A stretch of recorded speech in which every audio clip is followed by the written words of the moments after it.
una de las enseñanzas más sorprendentes, más misteriosas, más asombrosas de la Biblia es el hecho de que Dios nos ama. Dios nos ama.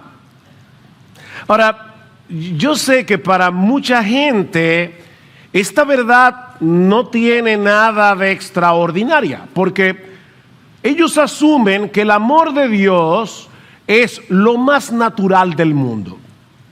De hecho, la Biblia dice que Dios es amor, en 1 de Juan capítulo 4, versículo 8. Entonces, ¿qué puede tener de extraordinario, qué puede tener de asombroso el hecho de que Dios nos ame? Mis hermanos, ¿deberíamos asombrarnos del amor de Dios? Bueno, eso es lo que yo quiero que veamos en esta mañana a la luz del conocidísimo pasaje de Juan capítulo 3, versículo 16.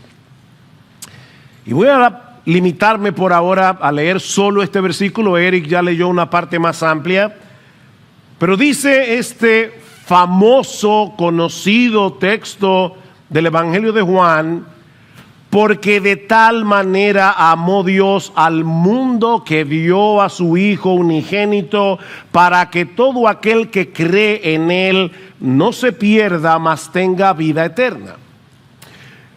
Como yo decía hace un momento, este es uno de los versículos más conocidos, más memorizados, más citados, más apreciados de toda la Biblia. Y mis hermanos, es fácil entender por qué. No me viene a la mente otro texto que en una forma tan breve, tan sencilla, solo 29 palabras en el español, 25 en el original, y sin embargo resumen en una forma hermosísima el corazón del Evangelio. De verdad, no me viene otro texto a la cabeza que resuma de una manera tan hermosa, que presente en una forma tan maravillosa la esencia del mensaje del Evangelio. Y lo que yo quiero hacer en esta mañana es desempaquetar este texto bíblico, resaltar por lo menos 6 elementos que este pasaje contiene, o que este texto contiene, de manera que podamos apreciar en toda su dimensión, dentro de lo posible, ¿verdad?, para nuestra limitada y pequeña capacidad de comprensión, de qué clase de amor es que el Señor Jesucristo está hablando aquí. Y el primer elemento que yo quiero resaltar, que contiene nuestro texto, es el sujeto de ese amor. Para aquellos que pasaron hace tiempo, ¿verdad?, por la escuela, una oración tiene sujeto y tiene predicado. El sujeto es el que realiza la acción del verbo, si se han olvidado de la gramática. Bueno, ¿quién es el sujeto de la oración? Porque de tal manera amó Dios. Ahí está el sujeto. De tal manera amó Dios al mundo. Dios amó al mundo. El Todopoderoso, el Creador del universo, el Dios de toda sabiduría, de toda justicia, de toda santidad, amó al mundo. El amor es la virtud más apreciada del hombre. De hecho, a menos que una persona sufra de un serio desajuste emocional, todo el mundo desea ser amado y todo el mundo se deleita en el hecho de poder amar. Todo el mundo. Sin embargo, por más que nosotros amemos a otras personas, nuestro amor siempre será imperfecto, limitado y defectuoso, porque nosotros somos imperfectos, limitados y defectuosos. Todos tenemos que luchar con el orgullo. Todos tenemos que luchar contra el egoísmo de nuestro corazón, que nos impiden amar como debiéramos amar. Nosotros no amamos perfectamente a nadie. Así que, si tú crees que amas, en realidad tú no amas, ni yo tampoco, como debiéramos amar. Pero ese no es el caso de Dios. Nuestro Dios es perfecto en bondad, es perfecto en compasión, es perfecto en misericordia, es perfecto en paciencia, es perfecto en sabiduría, es perfecto en todos sus atributos. De manera, mis hermanos, que no existe un amor en el mundo que pueda compararse con el amor de Dios. Si alguna vez tú crees que has amado, o tal vez crees que en este momento estás experimentando un sincero y profundo amor por alguien, mi hermano, mi hermana, multiplícalo por mucho y todavía te estás quedando muy corto para entender el amor de Dios. De hecho, el amor, según la Biblia, no es una característica más dentro del conjunto de atributos que hacen que Dios sea Dios, sino que, como ya decía en la introducción en 1 de Juan, capítulo 4, versículo 8, dice que Dios es amor. Dios es amor. El amor es algo así como el componente esencial de su naturaleza. Ahora, por supuesto, eso no elimina la realidad de que nuestro Dios es también perfectamente santo, nuestro Dios es perfectamente justo, pero la santidad y la justicia de Dios lo que hacen en realidad es resaltar más aún lo misterioso e incomprensible que es el amor de Dios, sobre todo al considerar el segundo elemento de nuestro texto, el objeto de ese amor. Ya vimos el sujeto, Dios. Veamos ahora el objeto, porque de tal manera amó Dios al mundo. Dios amó al mundo. El problema con esta declaración es que muchos leen la palabra mundo como si Juan estuviera diciendo que el amor de Dios es tan grande, tan grande, tan grande, que abarca a todos los seres humanos que han vivido, viven y vivirán en este mundo. Según algunas estadísticas, hasta la fecha han nacido unas 70,000 millones de personas. Y no tenemos ni idea de cuántas más nacerán hasta que la historia humana llegue a su fin. Bueno, algunos presuponen que lo que Juan capítulo 3 versículo 16 enseña es que el amor de Dios es tan grande que Él envió a su propio Hijo a morir por cada una de esas 70,000 millones de personas y por todos los que vendrán después. Así de grande es el amor de Dios, dicen algunos. Ahora, aunque parezca sorprendente que Dios pueda amar a tanta gente a la vez, yo no pienso que esa sea la medida que Jesús está usando aquí para mostrarnos la grandeza del amor de Dios. Mis hermanos, no olvidemos quién es ese Dios que amó de tal manera al mundo. Nuestro Dios no tiene límites de ningún tipo en ninguna de sus capacidades. Así que medir la grandeza del amor de Dios a la luz de la cantidad de personas que pueblan nuestro planeta sería como medir la capacidad de un levantador de pesas olímpico poniéndole el reto de levantar un grano de arroz. Eso sería ridículo, porque él puede levantar eso y mucho más. Bueno, lo mismo podemos decir del amor de Dios. Tan sorprendente es que Dios ame a un solo ser humano, a uno solo, a que ame a 10,000 millones o millones. No es en número, no es por la cantidad de gente que nosotros debemos medir el amor de Dios. De hecho, mis hermanos, si interpretamos la palabra mundo de esa manera, aquellos que lo interpretan así sin darse cuenta, y estoy seguro que sin quererlo, más bien están empequeñeciendo y están limitando el amor de Dios. Y déjeme explicar a qué yo me refiero. ¿Todas las personas se salvan? Es una pregunta. ¿Todos los seres humanos se salvan? No. De manera que si interpretamos la palabra mundo como significando todos los que han vivido, viven y vivirán en el planeta, tenemos que llegar a la conclusión de que lo único que hace Dios a favor de todos los individuos que viven en el mundo fue abrirles un camino de salvación y luego dejar en las manos de cada cual que se salve. Porque no todos se salvan. Es como si el texto dijera, para poder explicarme mejor, Dios amó de tal manera a todos y cada uno de los seres humanos que han vivido, viven y vivirán en este mundo, que dio a su Hijo unigénito para hacer posible que cualquiera de ellos pueda salvarse, pero sin asegurar la salvación de nadie. Eso es lo que significaría el texto.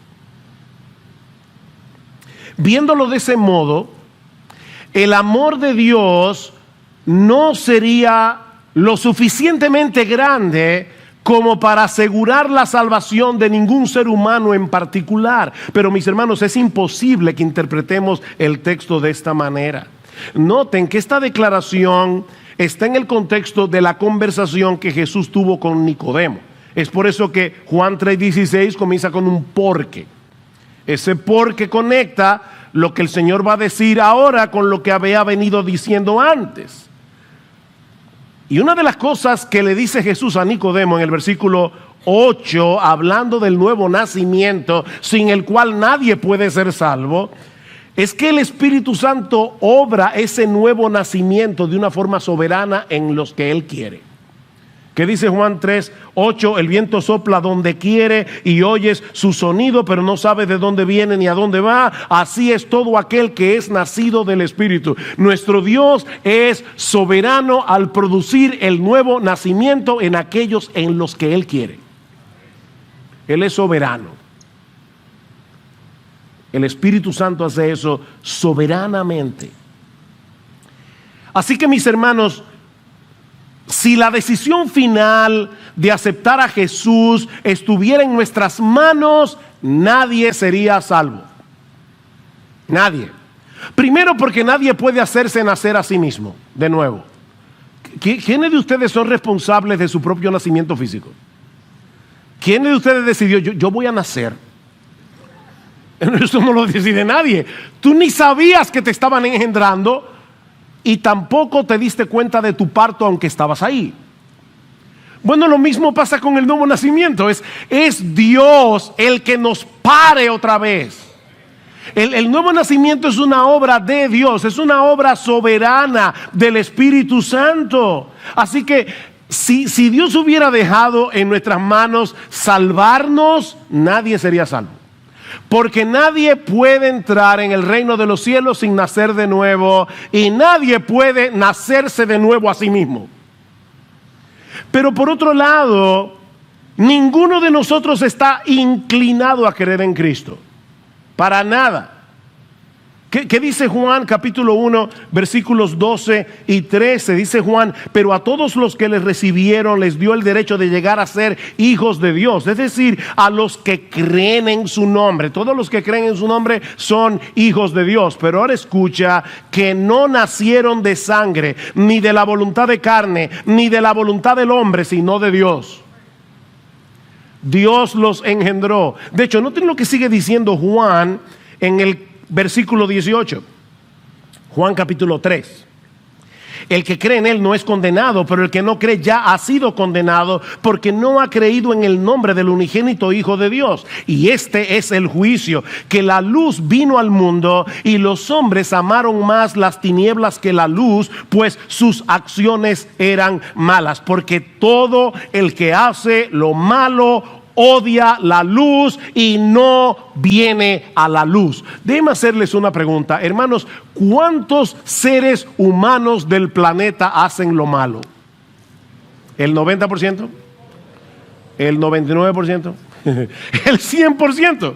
Y Juan dice aquí: todo el que hace lo malo odia la luz. Así que todos los seres humanos nacen odiando la luz, odiando la luz, aborreciendo la luz, no queriendo venir a la luz. No hay quien haga lo bueno, dice Pablo, no hay ni siquiera uno.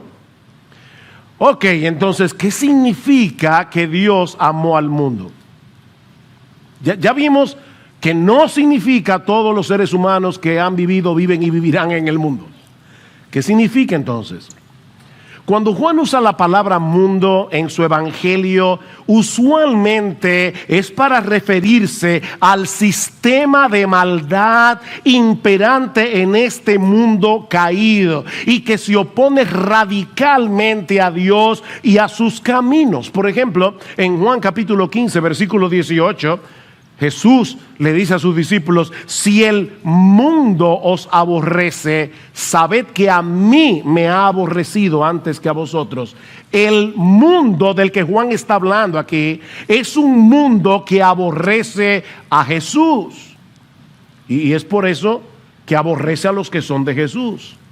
De manera que la palabra mundo en Juan 3:16 señala a una humanidad caída que aborrece a Dios, que ama su pecado, y precisamente por eso es tan sorprendente que Dios haya decidido amar ese mundo.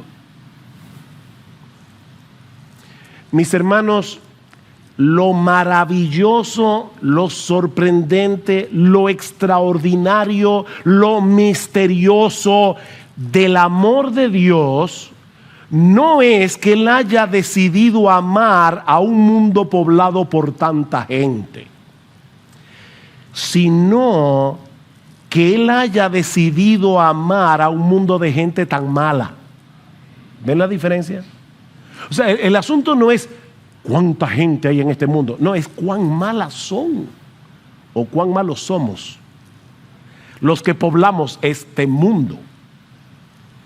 Y Dios, que es perfectamente santo, que es perfectamente justo, que aborrece el pecado con cada fibra de su ser, que el pecado es completamente antagónico a su naturaleza, y aún así Dios decidió amar a personas de este mundo.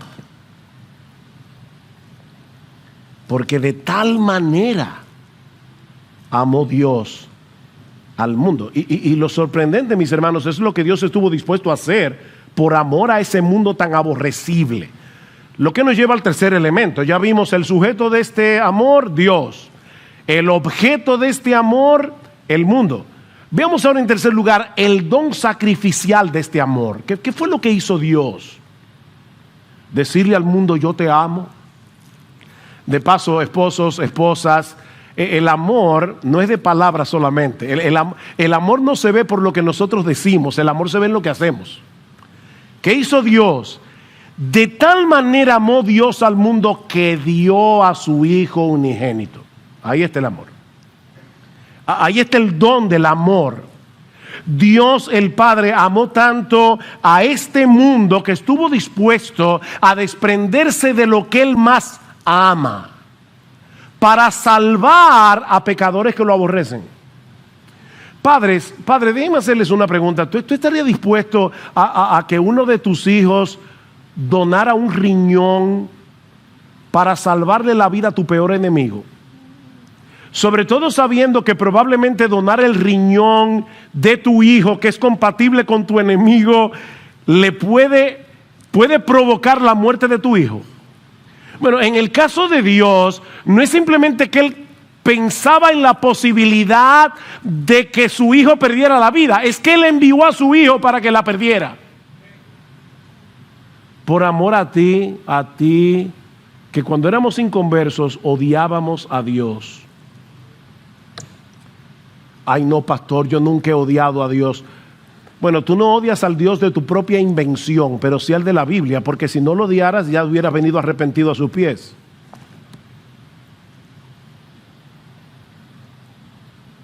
Noten, hermanos, el flujo de pensamiento de Juan 3. Y comencemos en el versículo 14, porque nosotros comenzamos en el 16, es tan famoso el texto, ¿verdad? Porque de tal manera amó Dios al mundo, pero el Señor viene hablando de algo, y dice en el versículo 14, como Moisés levantó la serpiente en el desierto, así es necesario que sea levantado el Hijo del Hombre, para que todo aquel que cree en Él que tenga en Él vida eterna, porque de tal manera amó Dios al mundo.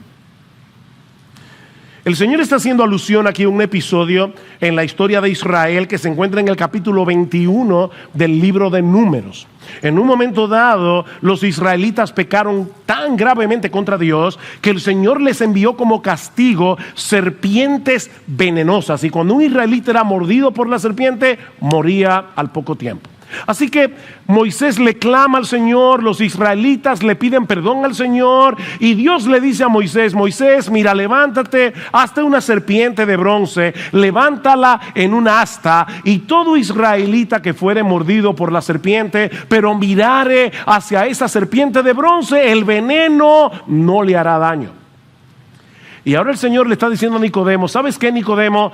Esa serpiente de bronce que Dios utilizó para salvar a los israelitas en el desierto, eran una representación de lo que yo voy a hacer en la cruz. Así como la serpiente fue levantada en un asta y todo aquel que miraba la serpiente era salvo, así también yo seré levantado en una cruz y todo el que mira a mí con fe será salvo. Ahora, hermanos, ¿no les sorprende esa similitud? Una serpiente. Miren, hermanos, la serpiente fue maldita en el huerto del Edén y para los israelitas era un animal inmundo. ¿Por qué Dios no le dijo a Moisés, hazte un cordero de bronce? ¿Verdad que el cordero hubiera sido más apropiado para simbolizar a Jesús? Hazte un cordero de bronce y todo el que mirare al cordero será salvo. No, una serpiente. ¿Por qué una serpiente? Porque nuestro Señor Jesucristo tenía que ser hecho maldición en la cruz del Calvario para que tú y yo pudiéramos ser salvos de la ira de Dios. Tenía que ser una serpiente. ¿Qué dice el apóstol Pablo en 2 Corintios 5:21? Al que no conoció pecado, por nosotros Dios a él lo hizo pecado, al Hijo Santo de Dios lo hizo pecado para que nosotros fuésemos hechos justicia de Dios en él. Y Pablo dice en Gálatas capítulo 3 versículo 10 que Cristo nos redimió de la maldición de la ley, hecho por nosotros maldición, porque escrito está, maldito todo aquel que fuere colgado en un madero. Óyeme, mi hermano, mi hermana, Cristo fue maldito de Dios por culpa tuya y por culpa mía. Así de grande es el amor de Dios. Así de grande es el amor de Dios. Cristo es el hoyo negro que absorbe toda la ira que tú y yo merecemos por causa de nuestros pecados. ¿Y por qué Dios estuvo dispuesto a hacer algo así? Por su amor. Por su amor, porque de tal manera es tal la grandeza del amor de Dios que pudo vencer su propia animadversión hacia la pecaminosidad del mundo y entregar lo que Él más ama por personas que lo odian. Esa es la gran enseñanza de Juan 3:16. Fue por amor a un mundo de gente pecadora que Dios entregó a su Hijo unigénito, por ese mundo que le dio la espalda, por ese mundo que constantemente pisotea su ley moral. Así de grande es el amor de Dios. Ahora, no olviden, por favor, que todos nosotros pertenecíamos a ese mundo antes de venir a Cristo. O sea, aquí no estamos hablando de esos perversos pecadores que están allá afuera. ¿Qué le dice el Señor a sus discípulos en Juan capítulo 15? Si fuerais del mundo, el mundo amaría lo suyo, pero porque no sois del mundo, antes yo os elegí del mundo, por eso el mundo os aborrece. Ustedes también pertenecían al mundo, le dice Jesús a sus discípulos. La única razón por la que ustedes ahora no pertenecen a ese sistema de maldad es porque yo soberanamente, antes de la fundación del mundo, los elegí del mundo para que sean míos. Yo los elegí del mundo y los aparté del mundo para que ahora me pertenezcan a mí. De manera, mi hermano, mi hermana, que la única razón por la que ya no pertenecemos al mundo, la única razón por la que somos del Señor es porque Dios nos amó cuando nosotros no le amábamos. Primera de Juan 4:19, nosotros le amamos a Él porque Él nos amó primero. El amor de Dios nos conquistó. El amor de Dios venció nuestra hostilidad para traernos a Cristo y hacernos partícipes de su amor. Conozco una pareja de esposos, ya les dañé la historia, donde el individuo se enamora de esta muchacha y ella no le hacía caso. Así que él se propuso conquistarla y comenzó a mandarle una rosa todos los días durante un año entero. Esto no es una historia de esa que aparece en las ilustraciones de los libros. Yo conozco a la pareja, ellos no contaron su historia. Una rosa todos los días, por un año entero, y ella sin hacerle caso. ¿Saben lo que hizo él? Decidió dejar de mandarle la rosa. Y entonces ella comenzó a preguntar, ¿qué es lo que está pasando? Y así la conquistó. Mis hermanos, lo que estamos diciendo aquí no es que Dios nos envió una rosa todos los días para conquistar nuestro corazón. No, no, no, no, no. Es que Dios envió a su Hijo que se hizo hombre y murió en la cruz del Calvario para perdonar todos nuestros pecados. Y no contento con eso, después envió a su Espíritu Santo para que cambiara tu corazón de piedra en un corazón de carne y así poderte atraer con cuerdas de amor a la cruz del Calvario. Así de grande es el amor de Dios. Así de grande. Comenzamos a entender por qué es que dice de tal manera amó Dios al mundo. Y por causa de ese amor, Dios todavía mantiene abierta la puerta de la salvación. Oye, mi amigo, todavía la puerta de la salvación sigue abierta para ti, para todos los que quieran venir. Lo que nos lleva al cuarto elemento que encontramos en nuestro pasaje es la extensión de ese amor. ¿Qué dice el texto? Para que todo aquel, párense allí, todo aquel. ¿Para quién es la invitación? Todo aquel. Sin importar su condición social, sin importar su condición económica, educativa, su raza, el color de su piel, los años que tenga, ni siquiera el tipo de vida que haya vivido hasta ahora. No importa. Todo aquel incluye a todo aquel que venga. El amor de Dios vence todas las barreras. El amor de Dios vence todos los prejuicios. El amor de Dios no discrimina como nosotros discriminamos. Cualquiera que venga será recibido. No importa lo que hayas hecho, no importa lo que hayas pensado y dicho contra Dios, no importa cuántas veces hayas blasfemado su nombre, no importa cuántas veces hayas rechazado el evangelio. Cristo dice en Juan capítulo 6 versículo 37 que ninguno que venga a Él clamando por misericordia será echado fuera. Ninguno. todo aquel. Mi amigo, Dios no pone ningún tipo de condición excepto la que se señala en el pasaje. Y eso nos lleva al quinto elemento de nuestro texto, el modo de apropiarnos de ese amor. Todo aquel que cree en Él. Todo aquel que cree en Él. Es un llamado universal y al mismo tiempo exclusivo. Nadie podrá disfrutar del amor redentor de Dios a menos que crea en su Hijo. No existe ninguna otra condición, pero sin esa condición nadie puede ser salvo. Es una sola condición, pero el que no la cumple no será salvo. Y noten que no se trata meramente de tener fe. Mi amigo, la fe en sí misma es absolutamente inútil. No sirve de nada cuando no está puesta en el objeto correcto. Elvis Presley cantaba una canción titulada I Believe, yo creo. Y en una de sus estrofas él decía: cada vez que escucho llorar a un bebé recién nacido, o toco la hoja de un árbol, o miro al cielo, entonces sé por qué yo creo. Pero la canción no decía creer en qué o creer en quién. ¿Han oído esa frase, verdad? La fe mueve montañas. No, la fe no mueve ni una hormiga. La fe no hace nada.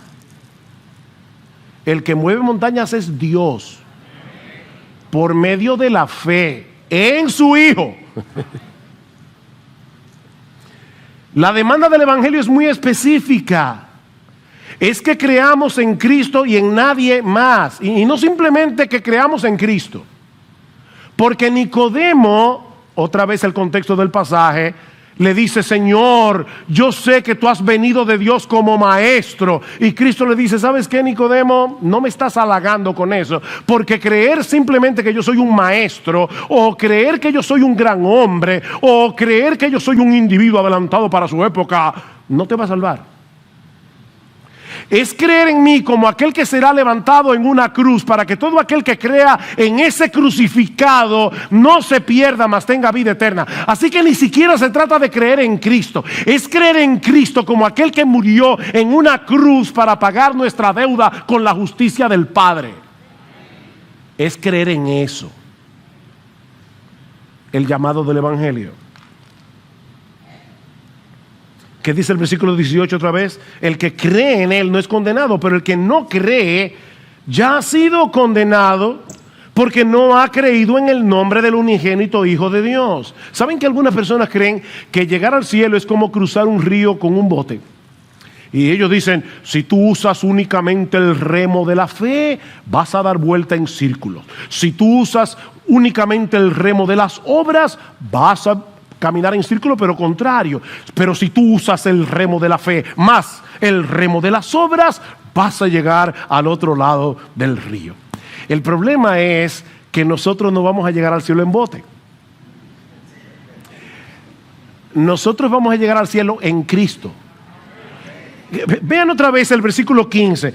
Para que todo aquel que cree tenga en Él, eso es importante, vida eterna, en Él. No vas a llegar al cielo en bote, vas a llegar al cielo en Cristo, por medio de la fe. Yo soy el camino y la verdad y la vida, dice el Señor en Juan 14:6. Nadie viene al Padre sino por mí. Él es el único camino. Mi amigo, todas las otras vías inventadas por los hombres te llevan hacia un destino equivocado. No importa lo sincero que seas en tu creencia. Dice en la Escritura hay camino que al hombre le parece derecho, pero su fin es camino de muerte. Si te tomas un negro eterno creyendo que es jugo de naranja, te vas a morir igualito. Para los que no son dominicanos, negro eterno es un veneno que usamos aquí para las ratas. Es en Cristo y solo en Él que podemos ser salvos. Y eso nos lleva al último elemento de nuestro texto. El glorioso resultado de este amor Porque de tal manera amó Dios al mundo que dio a su Hijo unigénito para que todo aquel que cree en Él no se pierda, mas tenga vida eterna. He aquí las únicas dos opciones para toda la raza humana: salvación o perdición. Y lo que hace la diferencia es el Señor Jesucristo. Él es la línea demarcatoria. Los creyentes no tendremos que enfrentar el veredicto de condenación en el tribunal de Dios, porque hemos confiado en aquel que pagó nuestra deuda con la justicia divina en la cruz del Calvario. Pero ¿saben qué? Los que rehúsan creer, los que permanecen en su incredulidad, no podrán escapar de este terrible destino. ¿Saben por qué? Porque el veredicto ya fue emitido en el tribunal. Leyeron el versículo 18: el que cree en Él no es condenado, pero el que no cree ya ha sido condenado. Ya tú estás condenado. ¿Qué dice el versículo 36? El que cree en el Hijo tiene vida eterna, pero el que no obedece al Hijo no verá la vida, sino que la ira de Dios permanece sobre él. Mi amigo, óyeme bien. Si tú no crees en Jesús, no es que tú vas a cosechar la ira de Dios, es que la ira de Dios está sobre ti en este momento. Como decía Jonathan Edwards, tú estás en las manos de un Dios airado. Dios no tiene ninguna razón para no hacer así y arrojarte en el infierno, ni una sola razón. Más bien tiene muchas razones para arrojarte en el infierno. La ira de Dios ya está sobre ti. Ya el veredicto fue emitido en el tribunal. Así que solo hay dos opciones: vida eterna o condenación perpetua. Y la línea que separa un destino del otro es el Señor Jesucristo. El que cree en el Hijo tiene vida eterna. Y eso no significa que va a vivir para siempre. Lo que eso quiere decir es que los que creen en Jesús vivirán por los siglos de los siglos en una deleitosa comunión con el Dios Trino. ¿Qué dice el Señor en Juan 17:3? Esta es la vida eterna, que te conozcan a ti, el único Dios verdadero, y a Jesucristo a quien has enviado. Así que la vida eterna no se mide en función de tiempo, se mide en función de relación. Yo soy el pan de vida, dice Jesús. El que a mí viene nunca tendrá hambre, el que a mí cree no tendrá sed jamás. Solo en Cristo hay verdadera satisfacción, porque solo Él nos reconcilia con el ser más extraordinario, más hermoso, más majestuoso, más maravilloso de todo el universo. Así que lo que este texto enseña es que Dios amó de tal manera al mundo que dio a su Hijo unigénito, lo que Él más amaba, para que todo aquel que deposite en Él su fe no solo escape de la condenación del infierno, sino que pueda disfrutar desde hoy y para siempre de una deleitosa y eterna comunión con ese Dios que amó de tal manera al mundo. Tú serás arrojado en el océano del amor de Dios. Tú serás rodeado de su amor. ¿Tú escuchaste eso, mi hermano amado, que vas a participar de la cena en un momento? Dios entregó a su Hijo para que tú y yo pudiéramos tener comunión con Él. Es de eso que se trata todo esto. Dios estuvo dispuesto a dar lo más valioso que Él tenía para que nosotros pudiéramos tener una deleitosa y permanente comunión con Él. Medite en esto, mi hermano, mientras participamos de la cena que simboliza el precio que Dios estuvo dispuesto a pagar para que esa comunión fuera posible.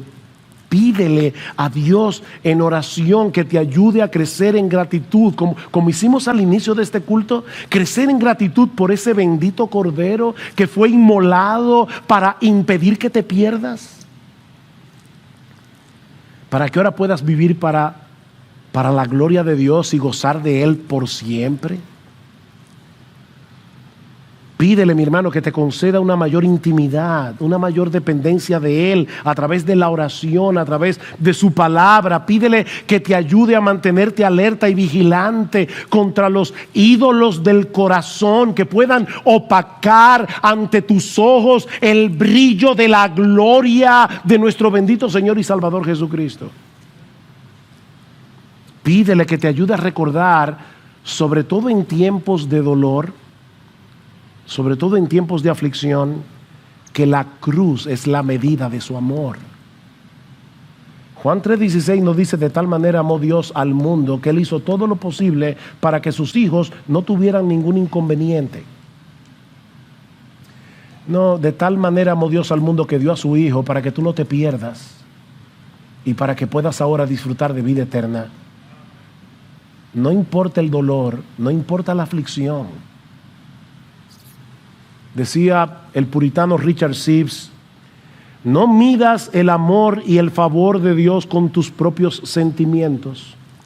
El sol brilla tan claramente en el día más oscuro como en el más brillante. La diferencia no está en el sol, sino en algunas nubes que impiden la manifestación de la luz. Puede ser que en este momento tú tengas unas cuantas nubes muy negras sobre tu cabeza, pero ¿sabes qué? El sol sigue brillando igual, como sigue brillando el amor de Dios, que dio a su Hijo por amor a ti, por amor a mí. Y mi amigo, si tú estás aquí sin Cristo, si aún no has venido a Él en arrepentimiento y fe, yo te pregunto, ¿cómo tú vas a responder en esta mañana al sorprendente e incomprensible amor de Dios? Porque déjame decirte algo, no hacer nada es hacer algo. Si tú escuchas lo que Dios estuvo dispuesto a dar para que los pecadores no se pierdan y tú decides no hacerle caso a eso, si tú decides ser indiferente,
este mensaje, ya tú estás haciendo algo.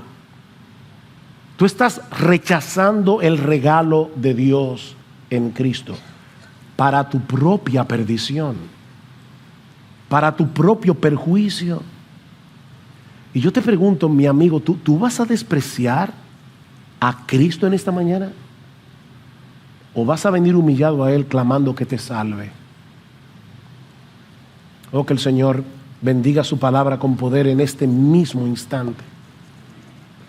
De tal manera que muchos sean convencidos de su pecaminosidad, que muchos sean convencidos de su condenación, que vean a Cristo como el extraordinario y maravilloso y todo suficiente Salvador que su alma necesita. De modo que aquí ahora vengan a Él para ser